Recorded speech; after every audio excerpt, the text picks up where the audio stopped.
नमस्कार, स्वागत है आपका TV9 भारतवर्ष के स्पेशल बुलेटिन में। आपके साथ मैं हूं सुमेरा खान। मेरे साथ मौजूद है मेरे सहयोगी प्रतिमा, प्रीति और समीर। शुरुआत करते हैं इस वक्त की बड़ी खबर के साथ और इस वक्त की बड़ी खबर 2024 लोकसभा चुनाव से जुड़ी हुई है। आज आ सकती है बीजेपी उम्मीदवारों की दूसरी लिस्ट, 2024 की उम्मीदवारों की सूची, दूसरी सूची, जिसमें बताया जा रहा है कि 140 से 150 उम्मीदवारों के नाम हो सकते हैं। पहली सूची में 195 उम्मीदवारों के नाम का ऐलान किया गया था। 8 राज्यों के उम्मीदवारों के नाम पर मंथन हो चुका है और उन्हीं से जुड़ी हो सकती है ये दूसरी सूची, जो आज किसी भी समय आ सकती है। बीजेपी केंद्रीय चुनाव समिति की दूसरी बैठक सोमवार को हुई थी। इसमें प्रधानमंत्री नरेंद्र मोदी, अमित शाह और जेपी नड्डा शामिल हुए थे। सोर्सेस के मुताबिक बैठक में दूसरी लिस्ट के लिए 8 राज्यों के 140 से 150 कैंडिडेट्स के नाम फाइनल किए गए हैं। इसका ऐलान आज हो सकता है। हालांकि बिहार, तमिलनाडु और उड़ीसा की लिस्ट में देरी हो सकती है। बिहार में जेडीयू, लोक जनशक्ति पार्टी, तमिलनाडु में एआईएडीएमके और उड़ीसा में बीजेडी के साथ गठबंधन फाइनल नहीं हुआ है। इसकी वजह से इन राज्यों में सीटें फाइनल नहीं की गई हैं। बीजेपी की पहली लिस्ट 2 मार्च को आई थी। इसमें 16 राज्य और 2 केंद्र शासित प्रदेशों में 195 कैंडिडेट्स के नाम जारी हुए थे। 34 केंद्रीय मंत्रियों को टिकट मिला। 28 महिलाएं, 27 एससी, 18 एसटी, 57 ओबीसी उम्मीदवारों को टिकट दिया गया। 50 साल से कम उम्र के 47 युवा कैंडिडेट्स को चुनाव में मौका दिया गया है। माना जा रहा है कि बीजेपी की दूसरी लिस्ट में कई नए चेहरे देखने को मिल सकते हैं। खबरें ये भी हैं कि बीजेपी दूसरी लिस्ट में कई मौजूदा सांसदों के टिकट पर कैची चला सकती है। बड़ी खबर, बिहार में सीट बंटवारे पर बीजेपी की जो बैठक चल रही थी वो खत्म हो चुकी है। दिल्ली में जेपी नड्डा के घर पर ये बैठक हुई। चिराग पासवान और मंगल पांडे भी इस बैठक में मौजूद रहे। बिहार बीजेपी प्रभारी विनोद तावड़े भी मौजूद थे। तो ये बड़ी खबर आ रही है। बैठक से जुड़ी हुई आमोद राय ज्यादा जानकारी के साथ जुड़ रहे हैं। आमोद, बताइए और क्या कुछ जानकारी निकलकर सामने आ रही है, क्योंकि महत्वपूर्ण बैठक इसलिए मानी जा रही है क्योंकि सीट शेयरिंग पर लगभग फॉर्मूला तय हो जाना था। बिल्कुल, देखिए प्रतिमा, करीब 1 घंटे तक बैठक चली और बैठक में जैसा कि आपने बताया कि बिहार के प्रभारी विनोद तावड़े, वहाँ के जो वरिष्ठ नेता, अन्य वरिष्ठ नेता थे और चिराग पासवान के साथ बैठक हुई है। निश्चित तौर पर चिराग पासवान के साथ सीट शेयरिंग को लेकर जो बातचीत है उसी को अंतिम रूप से आज फिक्स किया जा रहा है, आज लॉक किया जा रहा है कि किसको कितना सीट पे चुनाव लड़ना है।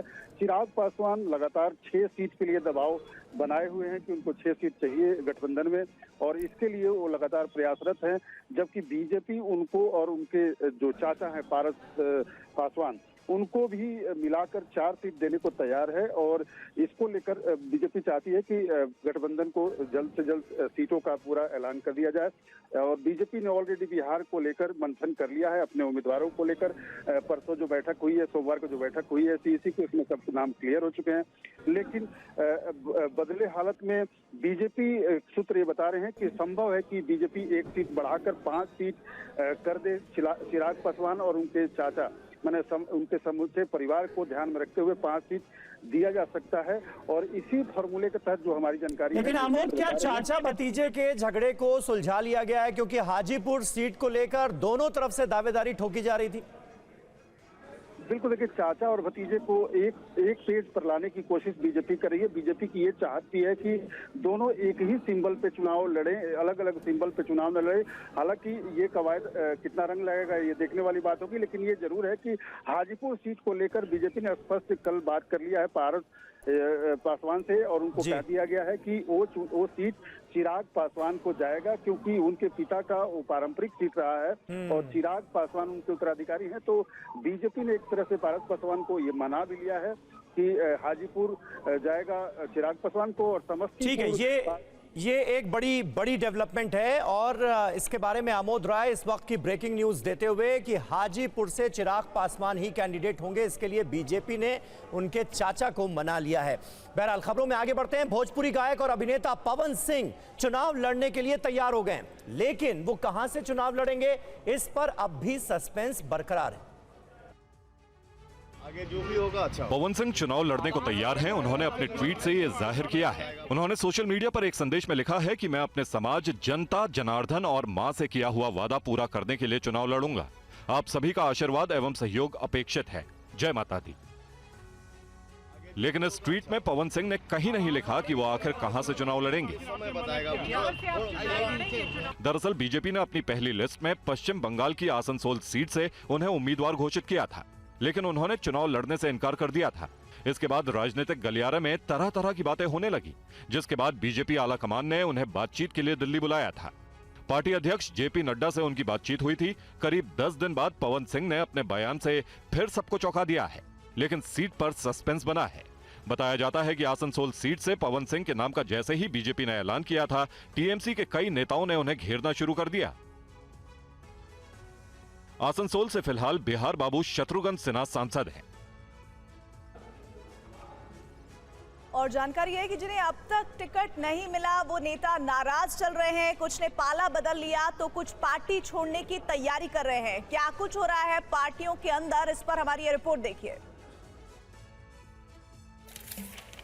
लोकसभा चुनाव से पहले नेताओं का पाला बदलना जारी है। आज यूपी के कानपुर से 3 बार विधायक रहे कांग्रेस के राष्ट्रीय सचिव अजय कपूर ने बीजेपी का दामन थाम लिया।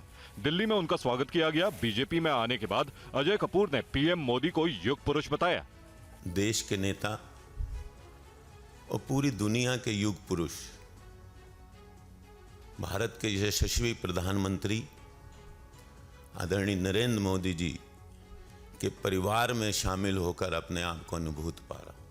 इधर पश्चिम बंगाल में भी टिकट नहीं मिलने वाले नेता ममता से बगावत करते दिख रहे हैं। बैरकपुर से उम्मीदवार नहीं बनाए जाने के बाद अब अर्जुन सिंह ने भी अपने तेवर दिखा दिए हैं। बैरकपुर की माटी से मुझे आज से नहीं, जब से मेरा जन्म हुआ है तब से साथ में हूँ और बैरकपुर के लिए सब कुछ कुर्बान है। बैरकपुर की जनता के लिए सब कुछ कुर्बान है। बैरकपुर की मिट्टी के लिए सब कुछ कुर्बान है और हमेशा से बैरकपुर विप्लवी जगह रहा है। इस बीच कैप्टन अमरिंदर सिंह की पत्नी और कांग्रेस से निष्कासित परनीत कौर बहुत जल्द बीजेपी में शामिल होने जा रही हैं। उन्हें पटियाला से मौका मिल सकता है। राहुल गांधी की भारत जोड़ो न्याय यात्रा इस समय महाराष्ट्र में है। आज राहुल की भारत जोड़ो न्याय यात्रा का 60वां दिन है। राहुल गांधी की न्याय यात्रा महाराष्ट्र में है और राहुल ने इसकी शुरुआत धुले जिले के डांडेचा से की, जहां राहुल ने कहा कि देश के युवाओं, आदिवासियों और दलितों के साथ अन्याय हो रहा है, इसलिए कांग्रेस ने इन लोगों को न्याय की गारंटी दी है। किसानों के खिलाफ अन्याय, महिलाओं के खिलाफ अन्याय,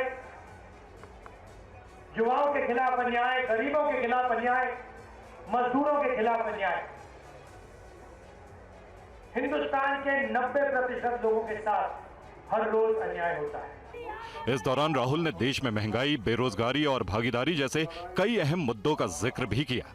उन्होंने कहा कि देश के 22 पूंजीपतियों के पास जितना धन है, उतना धन देश के 70 करोड़ लोगों के पास है। न्याय यात्रा के बीच पीएम मोदी पर हमला बोलते हुए उन्होंने कहा कि पीएम किसानों का कर्ज माफ नहीं करते, लेकिन इन्हीं पूंजीपतियों का कर्ज माफ कर देते हैं। राहुल की न्याय यात्रा मुंबई में समाप्त हो जाएगी, जहां पार्टी ने 16 और 17 मार्च को जनबंधन कार्यक्रम भी रखा है। लोकसभा चुनाव के लिए कांग्रेस लगातार गारंटी का ऐलान कर रही है। आज पार्टी ने नारी न्याय गारंटी योजना की घोषणा की। महिला हमारे देश की आधी आबादी है, लेकिन दुख के साथ कहना पड़ता है कि उन्हें पिछले 10 सालों में कुछ नहीं मिला। मोदी सरकार ने सिर्फ उनकी मुश्किलें बढ़ाई है। काम हुआ है तो सिर्फ एक महिलाओं के नाम पर राजनीति और उनसे वोट लेना, चाहे महिला आरक्षण का जुमला हो, बढ़ती महंगाई हो, रिकॉर्ड बेरोजगारी हो, बढ़ते अपराध हो, इन सभी मुद्दों का असर सबसे ज़्यादा महिलाओं पर होता है। इन सभी पर मोदी सरकार पूरी तरह फेल रही है। इसीलिए कांग्रेस पार्टी आज नारी न्याय गारंटी की घोषणा करती है। इसके तहत कांग्रेस पार्टी महिलाओं के लिए देश में एक नया एजेंडा सेट करने जा रही है। और लोकसभा चुनाव को लेकर बीजेपी ने अपने बड़े चेहरों को पूरी तैयारी के साथ चुनाव मैदान में उतारना शुरू कर दिया है। बीजेपी का आरोप है कि राजस्थान में कांग्रेस अपने बड़े चेहरों को चुनावी मैदान में उतारने से कतरा रही है।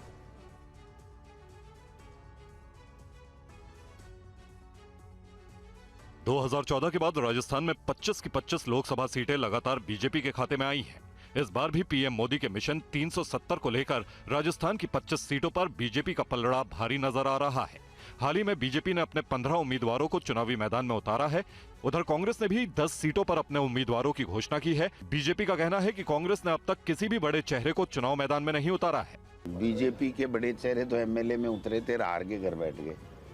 तो बीजेपी तो इस मामले में कह ही नहीं सकती बड़ा छोटा चेहरा, उनके तो एक या दो ही चेहरे हैं। चर्चा थी कि गजेंद्र सिंह शेखावत और सचिन पायलट लोकसभा चुनाव में मैदान में उतरेंगे। बीजेपी ने कहा है कि उनके मिशन के आगे कांग्रेस कहीं नहीं टिक रही। पूर्व मुख्यमंत्री जी सहित कांग्रेस के बड़े नेता नजरें चुरा रहे हैं और दम्भ भर रहे हैं कि मिशन 25 को हम पूरा नहीं होने देंगे। मिशन 25 निश्चित तौर पर पूरा होगा। डबल इंजन की सरकार है, द्रुत गति से राजस्थान के लोगों की सेवा करेगी। एनडीए की 400 सीट जीतने के दावे पर ममता बनर्जी ने क्या कहा, ममता ने अपने भाई से रिश्ता क्यों तोड़ा, देखिए इस रिपोर्ट में। पश्चिम बंगाल की सीएम ममता बनर्जी ने बीजेपी को जुमलेबाज पार्टी बताया और कहा कि बीजेपी पहले 200 सीट ले आए फिर 400 की बात करे। ममता ने कहा बीजेपी का दावा झूठ पर आधारित है कि अब एक बार क्या बोला, यादों पे 400 सीट मिलेगा। अरे पहले तो 200 सीट मिलना चाहिए। बंगाल का हम ऐसा नहीं कहता, हम जनता को ऊपर छोड़ता है। जनता ने जिसको वोट देंगे हम मान लेंगे, जनता जो राय देंगे हम मान लेंगे, लेकिन बीजेपी फोर्थफुल इलेक्शन करेगा तो हम इसको रुकेंगे। इस बीच ममता ने अपने भाई से रिश्ता खत्म करने का ऐलान कर दिया। ममता के भाई बाबुन बनर्जी हावड़ा सीट से टिकट चाहते थे, लेकिन ममता ने वहां से प्रसून बनर्जी को टिकट दिया है। ममता ने कहा वो वंशवाद नहीं करती। এবং আমি একবার নয় হাজারবার লক্ষবার বলেছি যে আমার পরিবার বলে কিছু পরিবার নেই, আমার পরিবার হচ্ছে মানুষের পরিবার, নো রিলেশন। সুতরাং আমাদের দল যাকে প্রার্থী করেছে তিনি আমাদের প্রার্থী। প্রসূন ব্যানার্জি একজন অর্জুন অ্যাওয়ার্ডি, মনে রাখতে হবে। बाबुन हावड़ा सीट से निर्दलीय चुनाव लड़ने का मन बना रहे हैं। हरियाणा विधानसभा में विश्वास मत हासिल करने के दौरान मुख्यमंत्री नायब सिंह सैनी ने क्या कुछ कहा, आइए आपको दिखाते हैं। मैं एक साधारण परिवार का लड़का हूं। परिवार के अंदर कोई चुनाव नहीं लड़ा, राजनीति के अंदर कोई व्यक्ति नहीं था। एक भारतीय जनता पार्टी का छोटा सा कार्यकर्ता था और वो छोटा सा कार्यकर्ता भारतीय जनता पार्टी ने विभिन्न पदों के ऊपर रखते हुए पार्टी के अध्यक्ष के रूप में बैठा दिया और आज इस पद के ऊपर सदन के नेता के रूप में मुझे यहां विराजमान किया है। आदरणीय अध्यक्ष जी, ये भारतीय जनता पार्टी के अंदर ही संभव है, ये कहीं और संभव नहीं। और देश को एक नई दिशा देने का काम 10 वर्षों के अंदर, 9.5 वर्षों के अंदर मनोहर लाल जी की सरकार ने किया है। विश्वास मत पर चर्चा शुरू होने से पहले कांग्रेस नेता भूपेंद्र सिंह हुड्डा और मनोहर लाल खट्टर के बीच सख्त बुलाने को लेकर सवाल जवाब भी हुए। सुनिए जरा।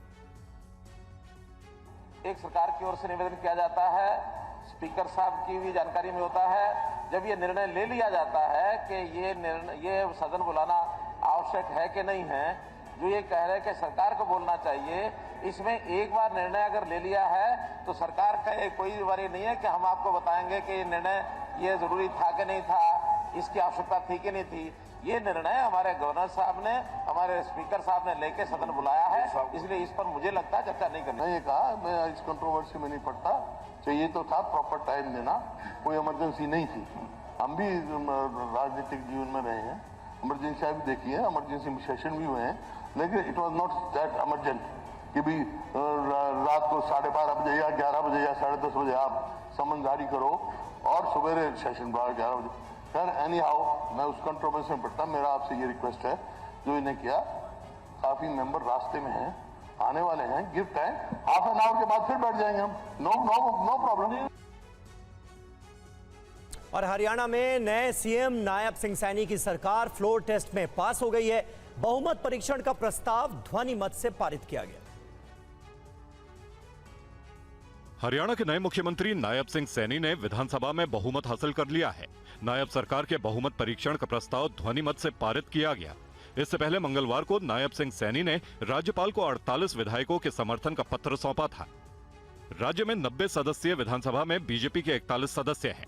6 निर्दलीय और गोपाल कांडा का समर्थन भी सैनी सरकार को प्राप्त है। विश्वास मत के लिए 46 विधायकों का समर्थन जरूरी है। व्हिप तोड़कर जेजेपी के 4 विधायक विधानसभा पहुंचे थे। मंगलवार को हरियाणा में अचानक बदले नाटकीय राजनीतिक घटनाक्रम में मनोहर लाल और उनकी पूरी कैबिनेट ने एक साथ अपना इस्तीफा दिया था, जिसके बाद जेजेपी से समर्थन वाली सरकार गिर गई थी। इस्तीफा देने के बाद बीजेपी ने निर्दलीय विधायकों के समर्थन के साथ फिर सरकार बनाई। नायब सैनी ने हरियाणा के 11वें सीएम के तौर पर पद की शपथ ली। वहीं उनके साथ 5 विधायकों ने भी मंत्री पद की शपथ ली थी। हरियाणा में सरकार के बदलाव पर कांग्रेस और आम आदमी पार्टी ने इसे बीजेपी और जेजेपी का नाटक करार दिया है। और हरियाणा के पूर्व सीएम मनोहर लाल खट्टर का विधायक पद से इस्तीफा। मनोहर लाल खट्टर का करनाल विधानसभा सीट से इस्तीफा। नायब सिंह सैनी के लिए करनाल विधानसभा सीट खाली की।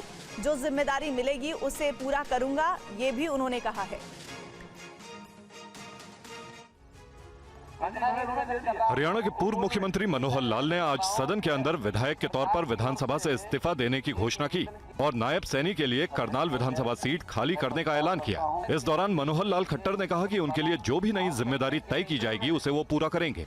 मैं इस सदन के सामने, मैं एक मान सदन के सामने घोषणा करता हूं कि मैं आज करनाल विधानसभा से त्याग पत्र लेता हूं। आज से करनाल की विधानसभा की देखरेख हमारे नए नेता, हमारे मुख्यमंत्री जी उसकी देखरेख करें और मेरे जिम्मे संगठन की ओर से जो कार्य लगेगा उस कार्य करूंगा। आपका बहुत बहुत धन्यवाद, बहुत बहुत आभार।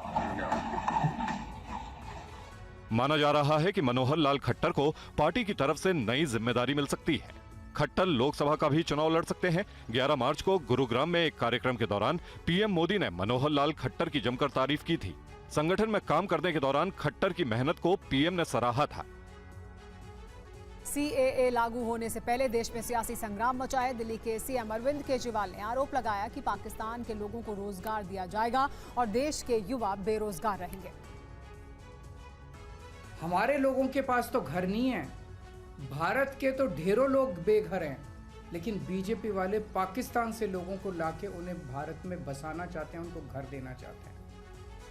हमारे रोजगार उनके बच्चों को देना चाहते हैं, हमारे हक के घर उनमें पाकिस्तानियों को बसाना चाहते हैं। भारत सरकार का जो सरकारी पैसा हमारे परिवार और देश के विकास पे खर्च होना चाहिए, वो पैसा पाकिस्तानियों को भारत में बसाने पे खर्च किया जाएगा। इन 3 देशों में लगभग 2.5 से 3 करोड़ अल्पसंख्यक हैं। ये तीनों बहुत गरीब देश हैं। जैसे ही भारत के दरवाजे खुलेंगे, इन 3 देशों से भारी भीड़ हमारे भारत में आ जाएगी। अगर इन 2.5-3 करोड़ में से 1.5 करोड़ लोग भी भारत आ गए तो कौन देगा इनको रोजगार? कहाँ बसाओगे इनको? बीजेपी वाले अपने घर में बसाएंगे क्या इनको? इनके अपने घर में रखेंगे क्या इनको? बीजेपी वाले देंगे क्या इनको रोजगार? कौन देगा इनको रोजगार? बीजेपी नेता रविशंकर प्रसाद ने कहा है कि कुछ नेता देश को गुमराह करने की कोशिश कर रहा है। बार बार माननीय गृह मंत्री अमित शाह जी ने इसको स्पष्ट किया है कि सीएए हिंदुस्तान के किसी नागरिक की नागरिकता नहीं लेगा। सीएए कानून का हिंदुस्तान के किसी भी नागरिक के बारे में कोई संबंध नहीं है। न हिंदुस्तान में रहने वाले किसी की नागरिकता छीनेगा, न किसी को नागरिकता देगा। ये केवल और केवल वो लोग जो अपनी आस्था के नाम पर प्रताड़ित होकर पाकिस्तान, बांग्लादेश, अफगानिस्तान आदि से आए हैं, उनको नागरिकता देता है। सीएए देश के मुसलमानों के विरोध में कुछ नहीं कहता, तो ये फिर बिना मतलब का प्रोपेगेंडा क्यों किया जा रहा है? सीएए के नाम पर सांप्रदायिक उन्माद फैलाने वालों से मैं एक ही बात कहना चाहूंगा, कृपया करके झूठ का व्यापार करना बंद करें। और राष्ट्रपति की मंजूरी के बाद उत्तराखंड में यूसीसी यानी यूनिफॉर्म सिविल कोड का रास्ता साफ हो गया है। अब नियमावली बनते ही उत्तराखंड इस कानून को लागू करने वाला देश का पहला राज्य बन जाएगा। राष्ट्रपति से मंजूरी मिलने के बाद उत्तराखंड की धामी सरकार ने यूनिफॉर्म सिविल कोड का नोटिफिकेशन जारी कर दिया है। इस नोटिफिकेशन के साथ ही उत्तराखंड यूसीसी लागू करने वाला पहला राज्य बन जाएगा। विधेयक पर राष्ट्रपति की मोहर लगने के बाद उत्तराखंड के सीएम पुष्कर सिंह धामी ने कहा कि प्रदेश में समान नागरिक संहिता कानून लागू होने से सभी नागरिकों को समान अधिकार मिलने के साथ ही महिलाओं पर हो रहे उत्पीड़न पर भी लगाम लगेगी। प्रदेश में सामाजिक समानता की सार्थकता को सिद्ध करते हुए समरसता को बढ़ावा देने में यूनिफॉर्म सिविल कोड अपनी महत्वपूर्ण भूमिका निभाएगा। मंजूरी के बाद नियमावली तय होगी और उसके बाद उत्तराखंड में विवाह, तलाक, संपत्ति विरासत और लिव इन रिलेशनशिप से जुड़े सामान्य कानून लागू हो जाएंगे। इस कानून के तहत मुस्लिमों के एक वर्ग में प्रचलित बहु विवाह पर भी रोक लगाई जाएगी। हालांकि यह कानून आदिवासियों की परंपराओं और प्रथाओं पर लागू नहीं हो पाएगा। ऐसे में इसके यूनिफॉर्म होने पर सवाल भी उठ रहे हैं। 740 पन्नों के इस मसौदे को 7 फरवरी को उत्तराखंड विधानसभा से मंजूरी मिल गई थी। बड़ी जानकारी है कि मुख्तार अंसारी को आजीवन कारावास हुआ है। फर्जी लाइसेंस मामले में फैसला सामने आया। 36 साल पुराने केस में यह फैसला सुनाया गया है।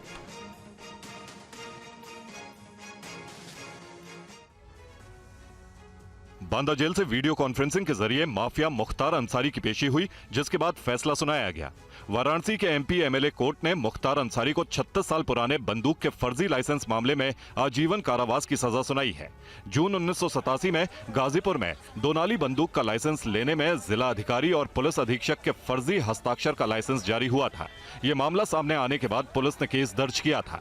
माफिया मुख्तार अंसारी के खिलाफ फर्जी शस्त्र लाइसेंस के मामले में तत्कालीन आयुध क्लर्क गौरी शंकर श्रीवास्तव और मुख्तार अंसारी को आरोपी बनाया गया था। आयुध क्लर्क गौरी शंकर श्रीवास्तव की साल 2021 में मौत हो चुकी है। इस मामले में पूर्व मुख्य सचिव और पूर्व डीजीपी ने भी गवाही दी थी।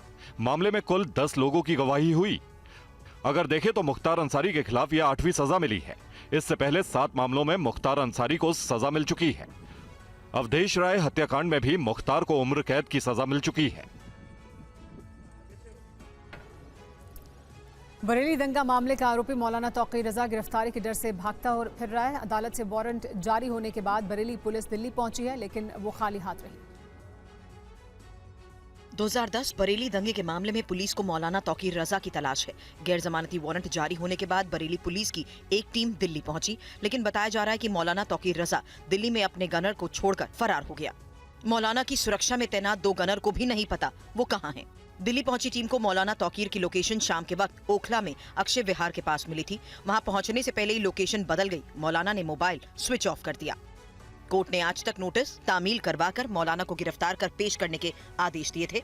पिछली सुनवाई में कोर्ट ने पुलिस की कार्यशैली पर भी नाराजगी जाहिर की थी। सूत्रों के हवाले से खबर यह है कि खाड़ी देशों में भाग सकता है तौकीर। उसके पासपोर्ट जब्त करने की तैयारी भी की जा रही है। मौलाना के गिरफ्तार न होने पर कोर्ट भगोड़ा घोषित करेगा। मौलाना के लुकआउट नोटिस जारी होने की भी तैयारी की जा रही है।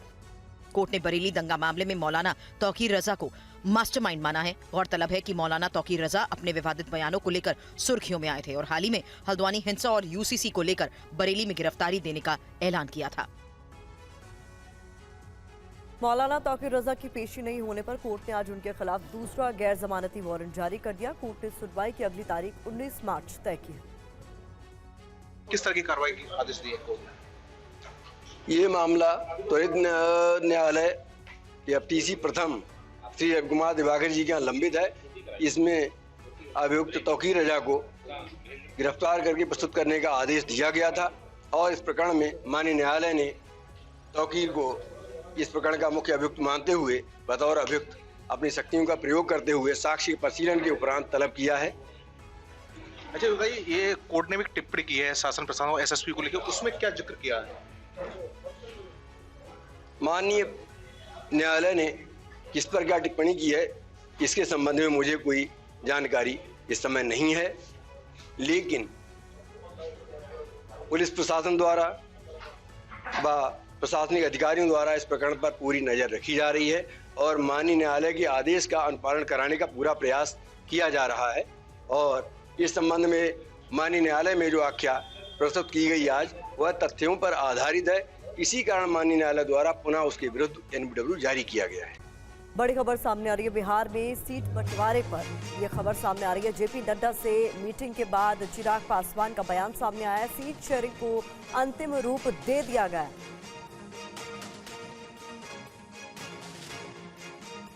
हम लोग पार करेंगे, बल्कि बिहार में जो पिछली बार एक सीट किसी कारणवश हम लोग की रह गई थी, इस बार 40 की 40 सीटें एनडीए का ये गठबंधन मिलकर जीतेगा। सर 2014 और 2019 का जो फॉर्मूला था सीटों को लेकर, क्या उसको लेकर कुछ आप बता पाए कि 2024 में जो फॉर्मूला होगा कि सहमति बन गई है, कितने सीटें यहाँ पे पार्टी को भाई हकीकत है, मैं दोहराता हूँ जो मैं बार बार मैं कहता हूँ कि मैं गठबंधन धर्म की मर्यादा को तोड़ूंगा कि मैं कोई भी बात सार्वजनिक आप लोगों के साथ पहले कर लूँ, जबकि गठबंधन और आप लोगों ने देखा है कि हमेशा से 2014 में भी गठबंधन के तमाम साथियों ने बैठकर इसकी घोषणा की, 15 में भी विधानसभा के चुनाव में भी हम लोगों ने ऐसा ही किया, 19 में भी ऐसा ही रहा, 20 में भी ऐसा ही रहा। मुझे लगता है बहुत जल्द गठबंधन के तमाम साथी वो सब एक साथ बैठकर ना सिर्फ सीटों की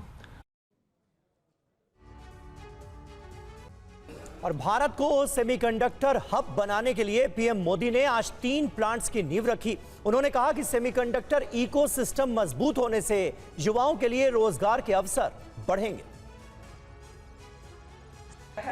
प्रधानमंत्री नरेंद्र मोदी ने वीडियो कॉन्फ्रेंसिंग के जरिए करीब 1,25,000 करोड़ की 3 सेमीकंडक्टर परियोजनाओं का शिलान्यास किया। सेमीकंडक्टर के प्लांट की आधारशिला गुजरात के धौलेरा, सानंद और असम के मोरीगांव में रखी गई। प्रधानमंत्री मोदी ने कहा कि सेमीकंडक्टर के क्षेत्र में दुनिया अब भारत का सामर्थ्य देखेगी। टेक्नोलॉजी ड्रिवन सेंचुरी है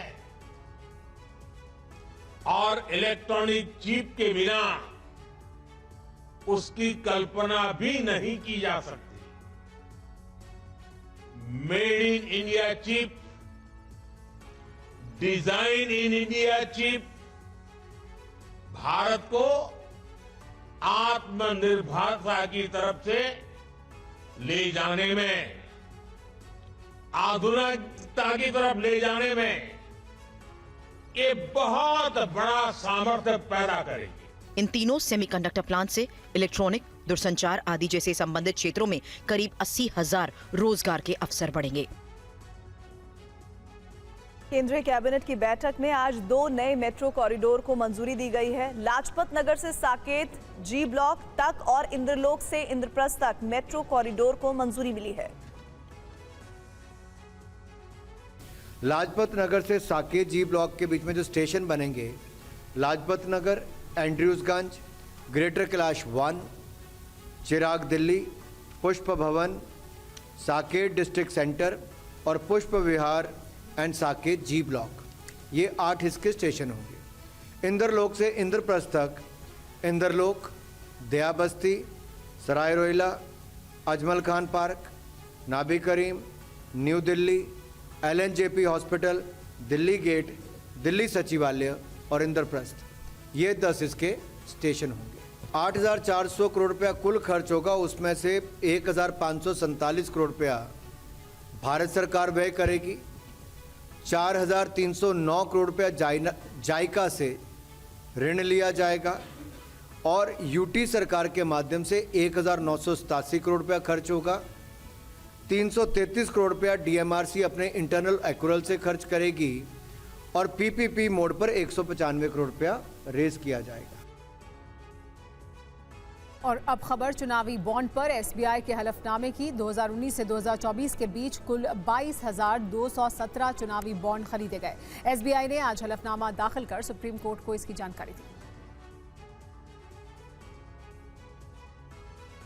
SBI ने चुनावी बॉन्ड मामले में सुप्रीम कोर्ट में हलफनामा दाखिल कर दिया है। SBI के चेयरमैन ने सुप्रीम कोर्ट में हलफनामा दाखिल कर बताया कि 1 अप्रैल 2019 से 15 फरवरी 2024 के बीच 22,217 चुनावी बॉन्ड खरीदे गए हैं, जिसमें से 22,030 कैश करवाए गए हैं। SBI के चेयरमैन ने सुप्रीम कोर्ट को बताया कि आदेश के मुताबिक चुनावी बॉन्ड के चंदे की जानकारी बैंक ने उपलब्ध करवा दी है। साथ ही चुनावी बॉन्ड को भुनाने की तारीख, चंदा प्राप्त करने वाले राजनीतिक दलों के नाम का विवरण भी चुनाव आयोग को उपलब्ध करवाया गया है। सुप्रीम कोर्ट ने 15 फरवरी को चुनावी बॉन्ड से संबंधित मामले में ऐतिहासिक फैसला सुनाया था। कोर्ट ने चुनावी बॉन्ड योजना को रद्द करते हुए इसे असंवैधानिक करार दिया था। इसके साथ ही कोर्ट ने चुनावी बॉन्ड की राशि का 13 मार्च तक खुलासा करने को कहा था। हालांकि CBI ने इस मामले में सुप्रीम कोर्ट से समय मांगा था, जिसे सुप्रीम कोर्ट की संविधान पीठ ने खारिज कर दिया था। इस मामले में देरी होने पर सुप्रीम कोर्ट ने SBI को फटकार भी लगाई थी और कहा था कि यह एक बेहद गंभीर मामला है। कैंसर के इलाज के नाम पर ब्रांडेड कंपनियों की नकली दवाई बेची जा रही है। दिल्ली पुलिस ने अब तक 8 लोगों को इस मामले में गिरफ्तार किया। दिल्ली नकली दवाइयों का सबसे बड़ा बाजार बन गई है। दिल्ली पुलिस ने अब तक 8 लोगों को गिरफ्तार किया है। इसमें IIT BHU से बीटेक करने वाले आदित्य बालकृष्ण भी शामिल है, जो मुजफ्फरपुर का है। आरोप है कि आदित्य नकली दवाइयों को नीरज चौहान से खरीदकर पुणे और NCR में सप्लाई करता था। क्राइम ब्रांच ने ब्रांडेड कंपनियों के नाम की कैंसर की नकली दवाई बनाने वाले गिरोह का भंडाफोड़ करते हुए मशीनें और नकदी समेत अन्य सामग्री जब्त की है। दिल्ली में मोती नगर के DLF कैपिटल ग्रीन से 1 करोड़ 75 लाख के सामान बरामद हुए। 140 शीशी, 50,000 कैश और 1,000 अमेरिकी डॉलर बरामद हुए। हरियाणा के गुरुग्राम से 137 नकली इंजेक्शन बरामद हुए। 2 आरोपी भी गिरफ्तार किए गए। नकदी समेत 2 करोड़ 15 लाख के सामान बरामद किए गए हैं। हम लोगों ने जो दवाइयाँ रिकवर करी हैं वो करीब 4 करोड़ की हैं। इसके अलावा काफ़ी कैश की भी रिकवरी हुई है, जिसमें एक जगह से 18,000 डॉलर ये जो मेडिकल टूरिज्म वाली कंपनी है इनके यहाँ से वो हुआ है, और पिछले करीब 1.5 साल से ये चला रहे थे। ये गिरोह हरियाणा, बिहार, नेपाल और अफ्रीका से आने वाले मरीजों को टारगेट करता था। और पाकिस्तान से भेजी जा रही ड्रग्स के पीछे हाजी सलीम का नाम सामने आया है। हाजी सलीम का ड्रग्स नेटवर्क कई देशों तक फैला हुआ था। यह रिपोर्ट देखिए। पाकिस्तान ड्रग्स का सहारा लेकर देश के युवाओं को खोखला करने की साजिश रच रहा है। ये एक तरह से पाकिस्तान का लो कॉस्ट वॉर है। हाजी सलीम पाकिस्तान का ड्रग सप्लायर है, जिसका नेटवर्क कई देशों में फैला है। इस ऑपरेशन में 6 लोगों को हमने हिरासत में लिया है। वो पाकिस्तान में बलूचिस्तान के मूल निवासी हैं और एक हाजी सलीम या हाजी मोहम्मद के लिए काम कर रहे थे। यहाँ पे मैं बताना चाहूँगा, पिछली खेप जो हमने 15 दिन पहले पकड़ी थी, जिसमें रिकॉर्ड सीजर हुआ था 3,300 किलो ड्रग्स का, वो भी हाजी सलीम या हाजी मोहम्मद की थी, और ये ड्रग्स भी उसी मॉड्यूल की है। हाजी सलीम एक बहुत बड़ा नारकोटिक स्मगलर है, जिसका network Dubai, Iran, Afghanistan, Pakistan, Bharat, Malaysia, Maldives, Mauritius आदि नेशंस में फैला हुआ है। ड्रग्स के खिलाफ भारत का ऑपरेशन सागर मंथन आगे भी जारी रहेगा। जब तक ड्रग्स का कारोबार अरब सागर में और हिंद महासागर में चलता रहेगा, तब तक NCB समुद्र मंथन करती रहेगी। हाजी सलीम का क्या कोई टेरर एंगल है या नहीं, इसकी जांच चल रही है। कर्नाटक के मंगलुरु से एक बहू का खौफनाक चेहरा सामने आया। एक महिला अपने ससुर को बुरी तरह पीट रही है। बहू के प्रताड़ित करने की तस्वीरें CCTV में कैद हुई है।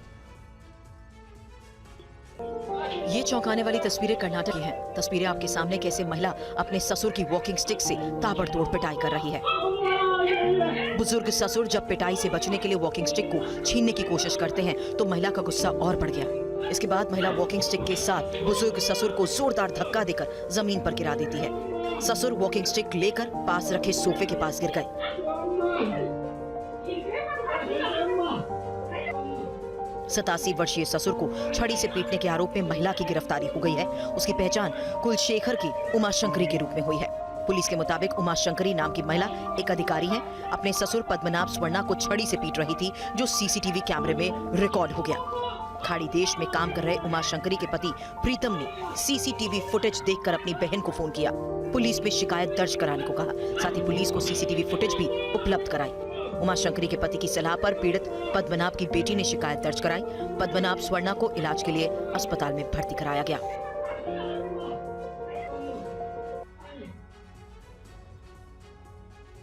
आज उत्तर प्रदेश से 2 जगहों से आग लगने की खबरें सामने आई। ग्रेटर नोएडा में एक ढाबे में भड़की आग ने कई दुकानों को खाक कर दिया। वहीं आगरा में 2 बसें स्वाहा हो गई। रोड किनारे ये आग ढाबे से भड़की। आग की ऊंची ऊंची लपटें देखकर लोग हैरान रह गए। भयंकर आग की तस्वीरें ग्रेटर नोएडा के 4 मूर्ति के पास की है। आग लगने से आसपास हड़कंप मचा रहा। बताया जा रहा है कि आग 4 मूर्ति गोल चक्कर के पास मार्केट में सुबह लगी। आग लगने का कारण शॉर्ट सर्किट बताया गया। आग की चपेट में एक के बाद एक 6 ढाबे सहित 2 दुकानें आ गई। लोगों के मुताबिक ढाबे में रखी गैस सिलेंडर की वजह से आग तेजी से फैलती गई। आग बुझाने में दमकल की टीम को कई घंटे मशक्कत करनी पड़ी। स्थानीय लोगों के मुताबिक दमकल की 10 गाड़ियों ने आग पर काबू पाया। इस अग्निकांड में कोई हताहत नहीं हुआ, लेकिन लाखों की संपत्ति जलकर खाक हो गई। बंद ढाबा था, उसमें आग लगी थी, और जो हमें सबसे बड़ी कठिनाई का सामना करना पड़ा कि इसमें कमर्शियल सिलेंडर्स काफ़ी मात्रा में रखे हुए थे, उनमें आग लगी थी। तो उनको हम लोगों की टीम ने बहादुरी दिखाते हुए पहले बाहर निकाला है, और जो उसमें बंद ढाबे की वजह से इलेक्ट्रिकल शॉर्ट सर्किट